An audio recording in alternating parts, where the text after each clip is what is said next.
Hey my friends, it's quite common to hear people saying, I'm going to my yoga practice now, or I'm going to practice yoga now. And many teachers also promote this idea of yoga practice off the mat. And you see, that puzzles me at times.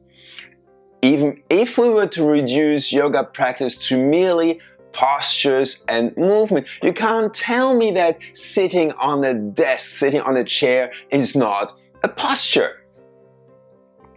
And it is particularly the paying attention to our posture, or in the case of sitting at a desk, not paying attention to your posture, that's then blamed for sore lower backs, tight necks, tight shoulders, tight hips even.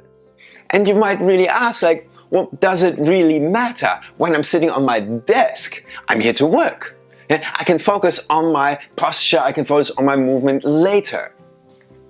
But here's the thing, I want to give you two examples of why we might want to pay attention to this. So example number one, and this isn't even about tight shoulders and tight necks. This is actually something more profound. When we sit on a desk, we might very likely stare at some screen of some type.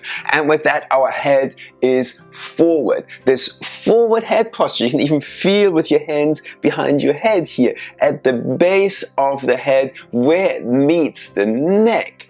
That's where we start to compress. At this point, it's likely we'll squeeze a little bit on a blood vessel. So head forward posture sitting on a desk means you're robbing yourself of some part of your blood flow to your brain. So you're depriving yourself of oxygen, of fuel for your brain to work just by sitting there when you're not paying attention to your posture.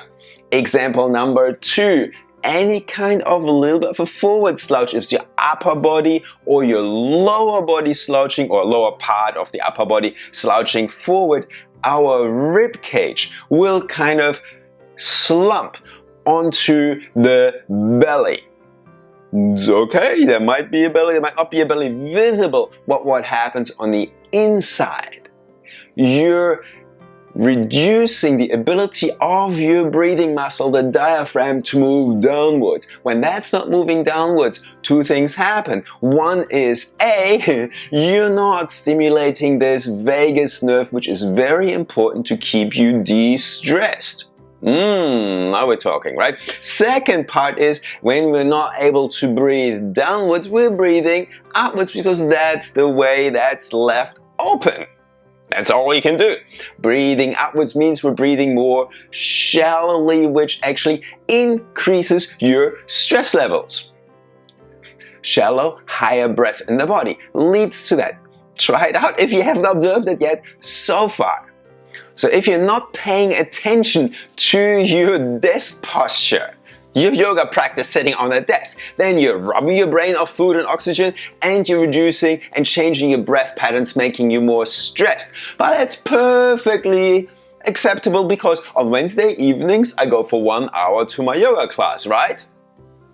No, keep moving, keep paying attention to your posture. This is pretty much an all-day call to action for you, to keep yourself healthy, to keep yourself switched on, to keep yourself alert and more efficient when you work, so you have more time to practice that which you might actually call yoga practice.